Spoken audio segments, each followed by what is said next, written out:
Hello, and welcome to the Mr. Monster YouTube channel. I'm Mr. Monster. Please remember that all stories told on this channel are created by me. I hope you enjoyed today's story, Lost Tape. Jason waited at the bus stop shelter. The windows of the little shelter were cracked, but still able to keep the drizzle from entering the small seating area. He was alone today, as was typical. Not many people rode on this route anymore. Most times he was the only one on the bus going to work. The bus pulled up with screeching brakes and the old doors folded open. The dull bus matched the equally dull landscape and the sky. The morning bus was always driven by a person named Terry. Jason wasn't sure if Terry was a man or a woman, but Terry was kind to Jason, and that's the only thing that mattered to him anyways. "Good morning, Jason," Terry said with their usual happy tone. "Hey, Terry. How have the rounds been this morning?" "Really empty, but what else is new? How's your movie script coming along?" Jason sat down at the seat closest to Terry, so he could continue the conversation. Terry talked a lot to Jason, but Jason didn't mind. This was his favorite part of the day, after all. "Well, I got the introduction of the main conflict, but it isn't unfolding quite the way I imagined. It's giving me a bit of writer's block. Definitely not to the point where I can quit my day job, that's for sure." "So vague. Are you ever going to tell me what it's actually about?" Jason responded the way he always did to that question. "It's bad luck. I can't tell anyone about the story in detail, otherwise I won't finish it." This was partially true. The other reason Jason didn't talk about his scripts was due to their vulgarity and inappropriate nature. Yeah, Terry said with a hand wave as the bus door closed and began to drive away. They continued on, driving and talking. Then Terry began to slow a few miles down the road.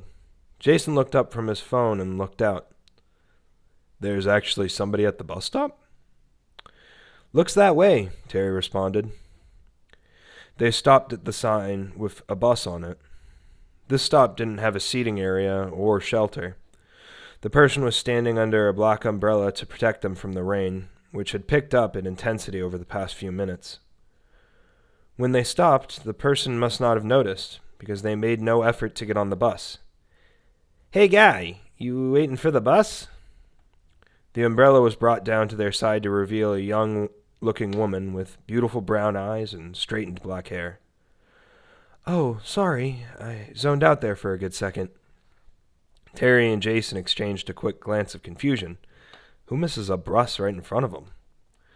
The young lady got on the bus, swiped her bus card, and sat down right across from Jason, behind Terry. "What stop do you need?" Terry said. The lady looked down at her feet and then said, "Not sure yet. I suppose I'll know when I get there." Jason gave her a strange look. "What do you mean by that?" She looked up to make eye contact with Jason. "I'm just exploring today. I realized yesterday that I haven't just wandered and found new things since I was a teenager. I used to explore abandoned buildings with my friends, old houses, decrepit storage centers. You name it, we went looking there." From there, Terry and the young lady made polite conversation. Jason interjected occasionally, but didn't have a lot of input for the topics they discussed. Jason tried to think about the last time he did something like exploring an abandoned building, but nothing came to mind. Even though that sounded fun, he never actually did it himself. Eventually, Jason's stop arrived, and he got off the bus and headed in for his office. Jason considered the idea of exploring an abandoned building himself, and concluded that it might help him break his writer's block. The lost stories of an abandoned building to unlock the hidden tale, and he knew exactly where he was going to go. Jason left the bus and said goodbye to Maggie, the nighttime bus driver. "Be safe walking home," Maggie said before closing the door. Jason smiled and nodded, but he wouldn't be going directly home tonight. Luckily, he had no pets, and his girlfriend had left him about a year ago to run off with some rich guy. So he could leave his small town house empty for as long as he wanted. He went into the bus stop shelter to get out of the rain for a moment. His exploring objective was in front of him. The old house looked like it had been laying vacant for years. It had the signature split-level style of the 70s and 80s. He knew that when he opened the vine-covered doors, he would find the typical stair set, some going up and some going down, directly from the entryway. As Jason stared at the house, he caught the flicker of a light in the window. But then he realized it was just the headlights of an old Toyota Corolla driving past, reflecting on the windows.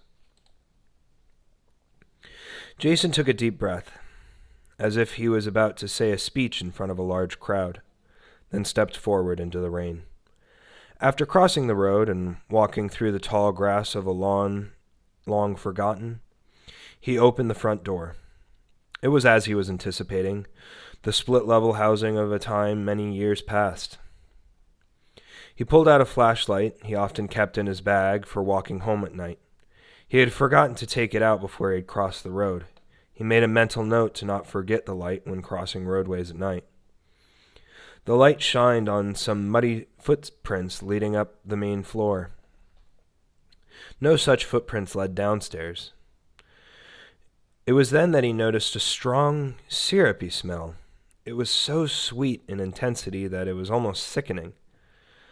The footsteps didn't look fresh, but he figured he would follow them anyway to see if there was going to be a squatter to try and stab him. The steps led down the upstairs hallway to a room on the right. Jason realized now he was hearing a movie or television show playing in the background. Judging by the grainy audio, it was on a VHS tape. He was surprised this place had electricity. "Hello, is anyone here?" his voice said with a crack, leaving him feeling a little self-conscious. After a moment he heard, "Who's asking? Are you a cop?" He laughed slightly at the statement. If he was a cop, he was the least intimidating cop ever with that voice crack. "No, I'm not a cop." "Wait a second, I know you." A head popped out from the last room on the right. "Yeah, cute bus guy." Jason blushed. That was the first compliment he had received in years. "What are you doing here, bus guy?" "I felt inspired by your sense of exploration this morning, so I decided to go look at the old overgrown house I see every day. What are you doing here?" "Watching an old VHS of Gilligan's Island. Want to join?" Jason shrugged and said, "Sure." The woman's hair was no longer straightened, as it had been in the morning.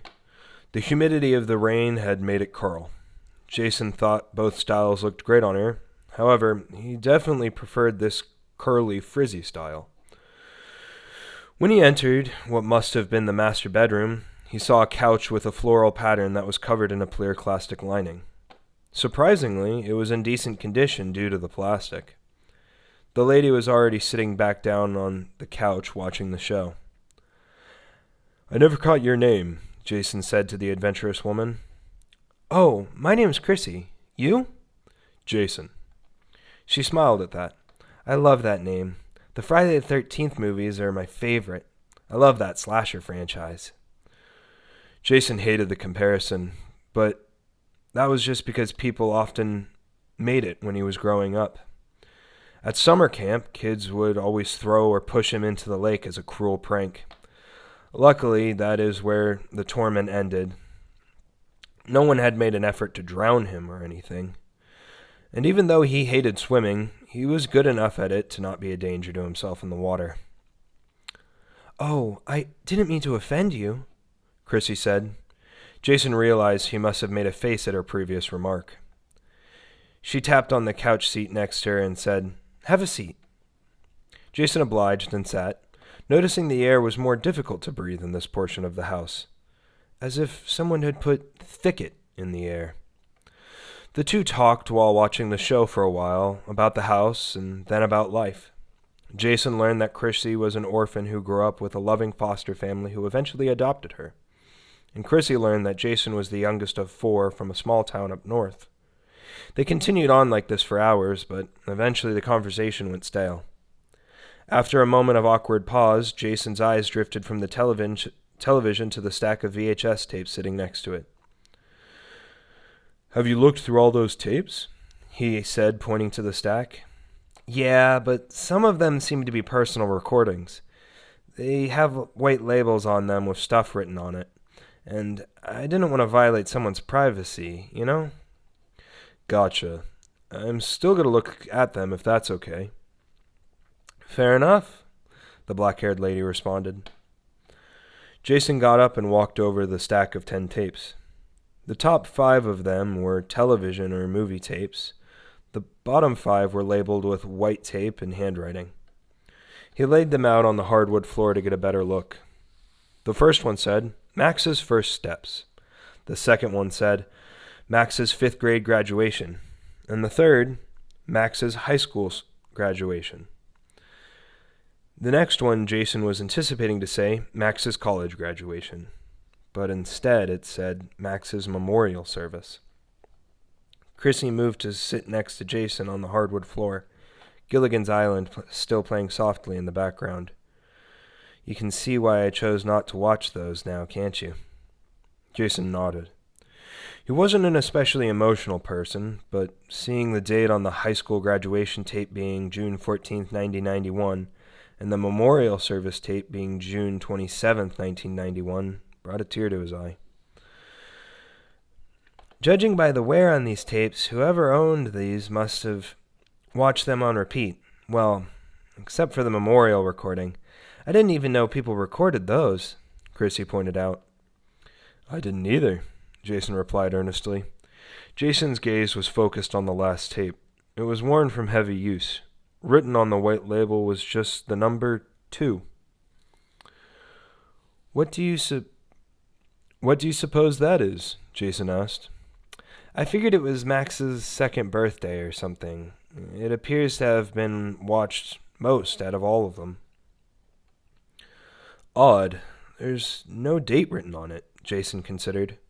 Jason picked it up and noticed a few drops of reddish-brown on the back. "Is that blood?" Chrissy nodded her head. "Looks like it, but I don't know." "Want to pop it in?" Jason said with a smile that seemed a bit wrong for the circumstance, but his excitement betrayed him on his face.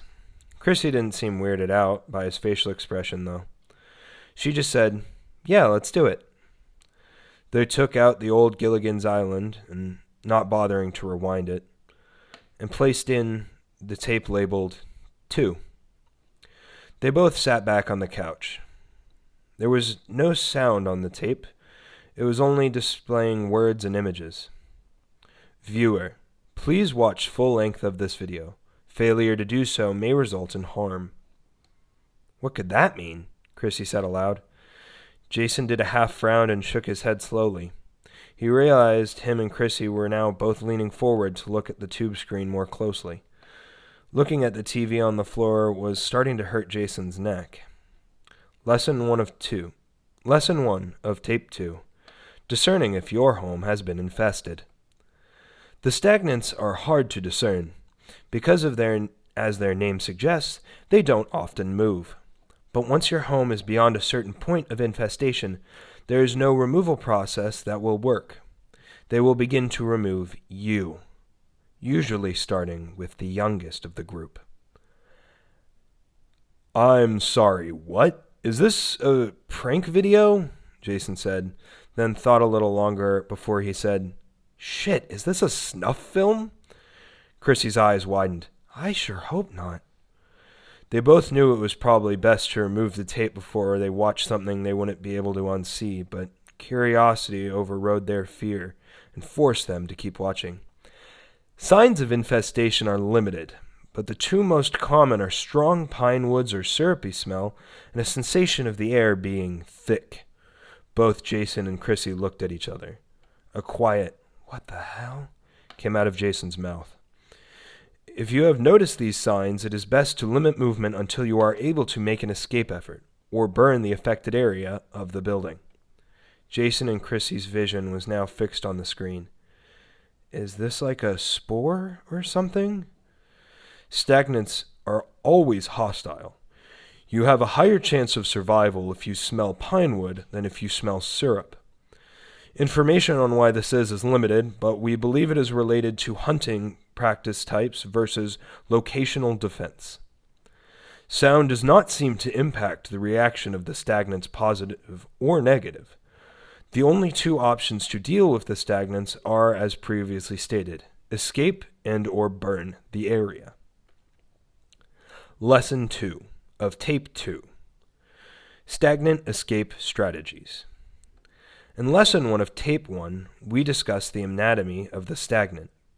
It is best to utilize this information to escape, especially in the case of syrup-smelling stagnants. Jason and Chrissy were now transfixed by the screen of text and artist renditions of a home. Communications between persons in the affected area is beneficial, but not required. The nature of absorption by stagnants means it is paramount to avoid close proximity with the creature. An image now appeared on the screen. It was a drawing of a creature that looked human, but had 4 legs and 4 arms. Or perhaps it was 6 arms and 2 legs? The old screen was blurry, so it was hard to discern the exact nature of the creature. Stagnant's primary means of absorption, as previously discussed in Tape 1, is via entrapment by many limbs they have accumulated.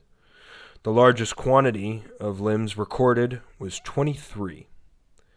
The image of the 8-limbed creature was shown grabbing a person, ripping off each limb, and placing it in the open areas of its body. Then the artist's rendition of the creature flexed each arm, as if it was testing out the ability of the newly acquired body part. Alright, that's going to do it for part 1 of the Lost Tape story here on my channel. I have been Mr. Monster, as per usual. I hope you guys enjoyed. If you did, please give it a like and comment down below on what you would like to hear about next. And if you guys are enjoying the horror stories, let me know. If you want me to do something different, you can also tell me in the comments. Now, always remember to subscribe and hit that notification bell and check to see if the notification bell is hit, because sometimes, you just forget. But as always, I have been Mr. Monster, and I am out.